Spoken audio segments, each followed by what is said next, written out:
Voilà, mélomane, en parlant de la preuve que ce monsieur a payé mon billet pour que je vienne faire cette interview à Kigali, au Rwanda. Vous voyez, on est vraiment dans un milieu là qu'on appelle Kibagabaga. Voilà, donc, et la preuve, j'en ai la preuve pour montrer les mélomanes que vraiment, donc l'intervieweur est venu des États-Unis.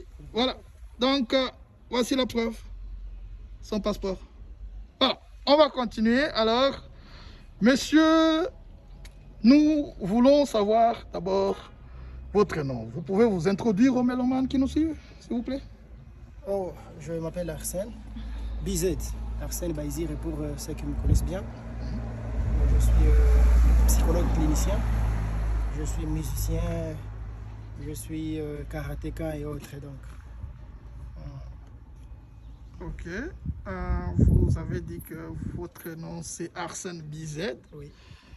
Vous êtes psychologue, vous êtes musicien et vous faites aussi le karaté. Alors, en parlant du karaté, est-ce que vous êtes le maître ou vous êtes l'étudiant? Parce que les gens qui nous suivent veulent savoir avec qui ils parlent. Merci. Je suis maître du karaté. J'ai une école du karaté, donc j'enseigne le karaté. Pour moi, c'est un travail. Ça me permet d'avoir de l'argent. Ok. Ouais. Ok, pour toi, c'est oui, pour toi, c'est du travail, ça te permet d'avoir de l'argent et vous enseignez le karaté. Est-ce que vous pouvez nous dire quel genre ou quelle classe sociale des gens ou des personnes que vous enseignez le karaté? Est-ce que ce sont les adultes? Est-ce que ce sont les enfants?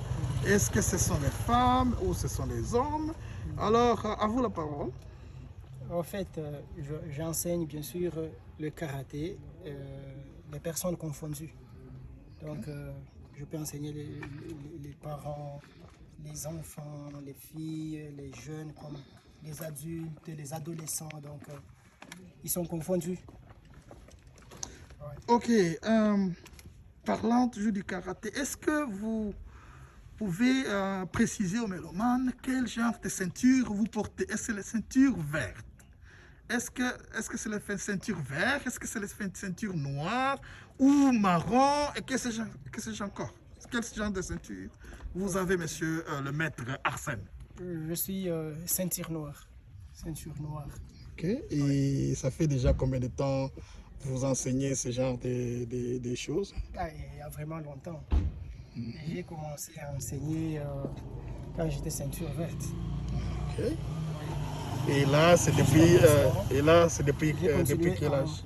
Depuis là, j'avais à peu près, c'était en 2018. 2018. Ok, c'était en 2018, d'accord. 2018, et aujourd'hui nous sommes en 2021, donc vous avez l'expérience de 3 ans, d'accord? Tout à fait, oui, oui. D'accord. Ok, monsieur Arsène, vous avez aussi parlé que vous êtes artiste. Et bien sûr, je vais rappeler au mélomanes que la personne qui donne l'interview à monsieur Arsène vient justement des États-Unis. Et l'objectif que vous m'aviez donné, vous m'aviez dit au téléphone, c'est que je viens ici juste pour vous donner l'interview concernant la musique que vous faites, n'est-ce pas? Oui, oui, tout à fait. Voilà, alors, voici ma première question, monsieur Arsène, Oui. qui a le chapeau, c'est pas moi, trilogie, je peux dire maître, enseignant et psychologue. Oui. Voilà, et que sais-je encore? Voici ma question, monsieur Arsène. Quel genre de musique vous faites? En fait, moi, je fais le hip-hop. Je fais aussi l'R&B. Le hip-hop et l'R&B. Oui. Hip-hop, c'est les Hip-hop, termes... c'est le rap. Oui. On peut juste rapper. Oui. On peut transmettre le message à partir du rap. Mm-hmm. Oui. Oui, hip-hop, c'est le terme anglais. Oui. Et le R&B, c'est toujours le terme anglais.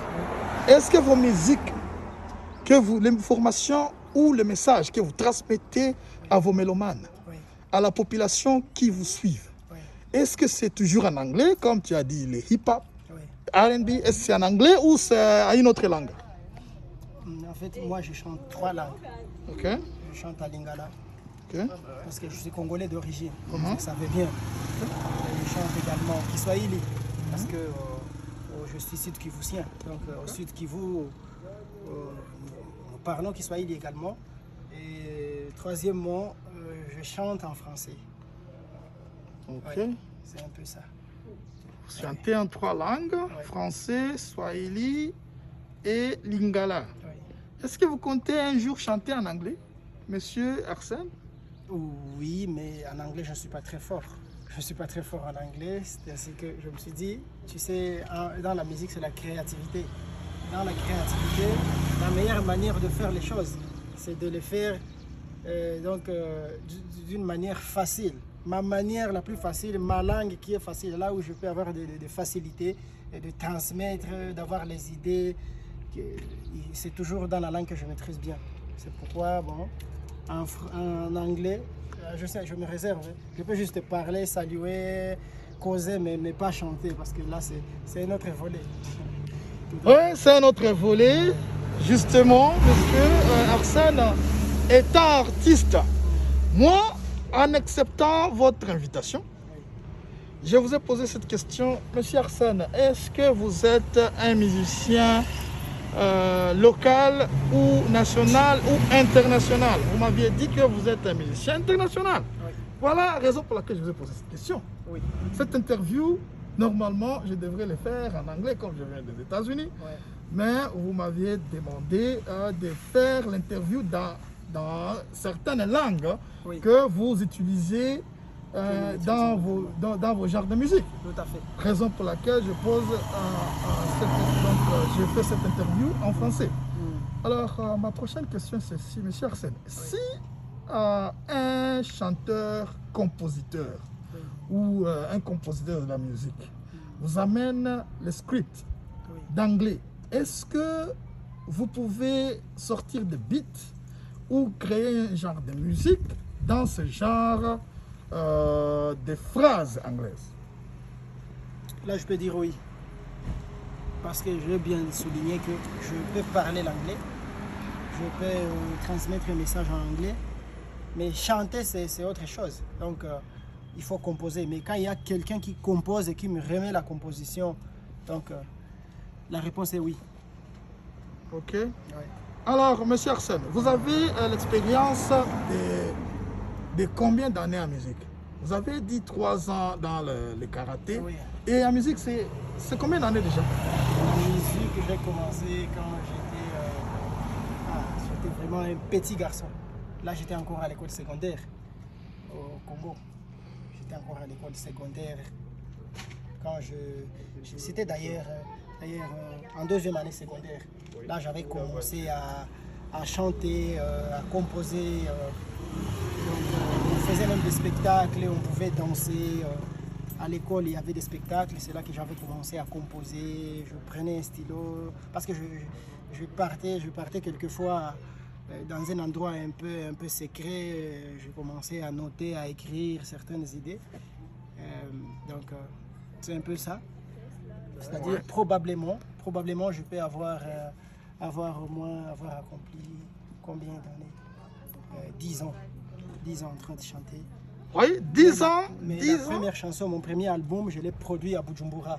C'était en 2013, quand j'étais en première année de graduat.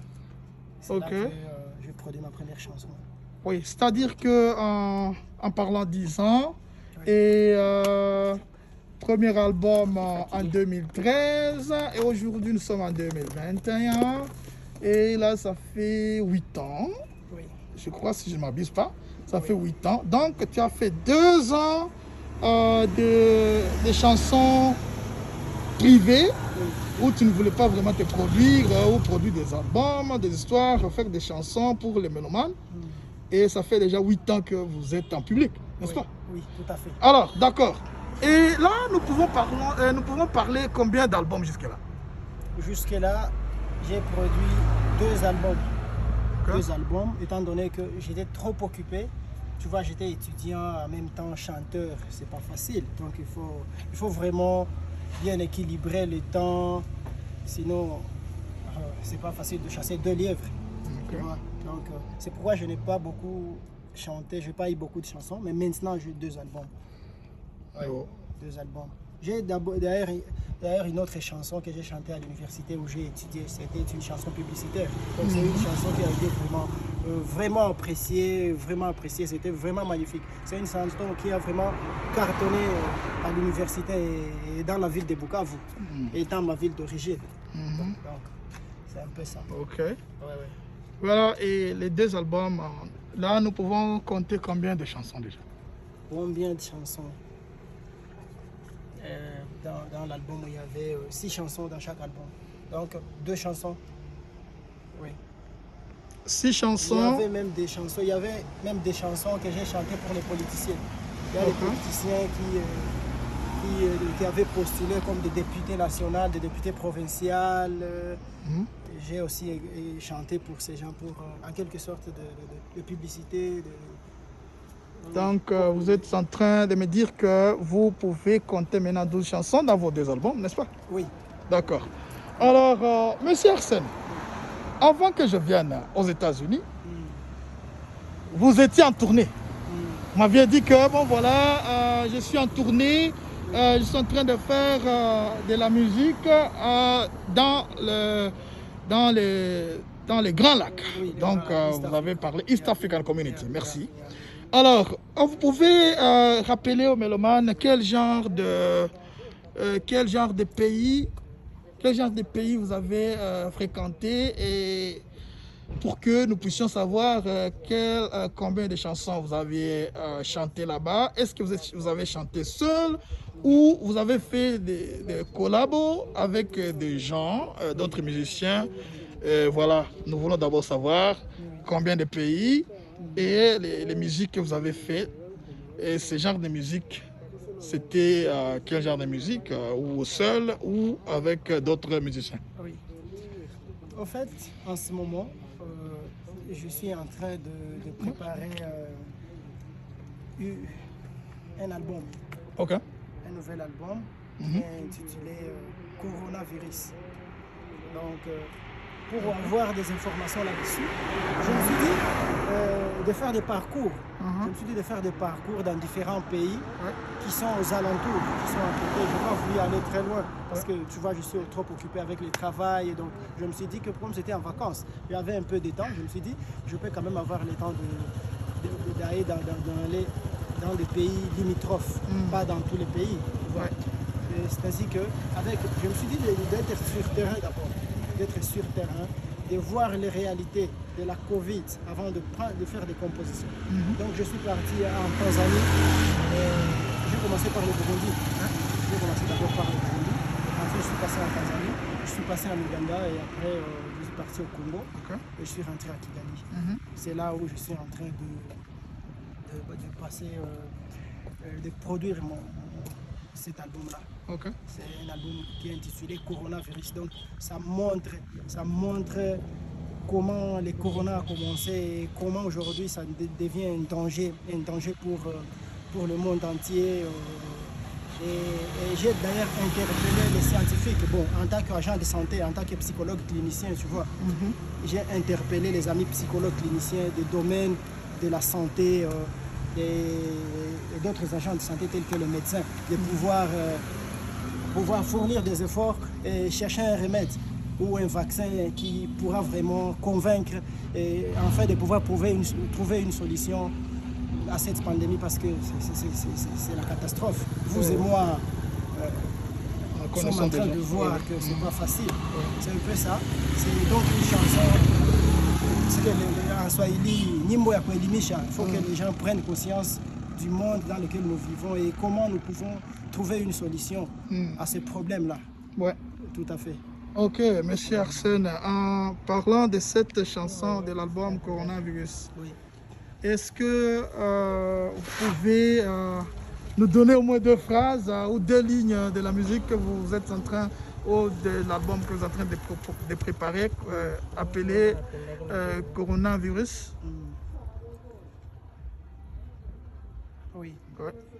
Quelques Quelques lignes, disons. Ok. Pour lutter contre les coronavirus, la pandémie qui met le monde à genoux. Non, non, merci, merci. On peut Ok, continuer. voilà, vous comprenez que l'artiste ne veut pas donner toutes les lignes pour que d'autres artistes ne puissent pas copier ou voler ce qu'il est en train vraiment de faire. Oui. J'ai la dernière question qui a été posée par tes fans des États-Unis. Oui. Alors, la question est celle-ci. Le fan m'a dit, bon voilà, poser à l'artiste Arsène cette question. Voilà.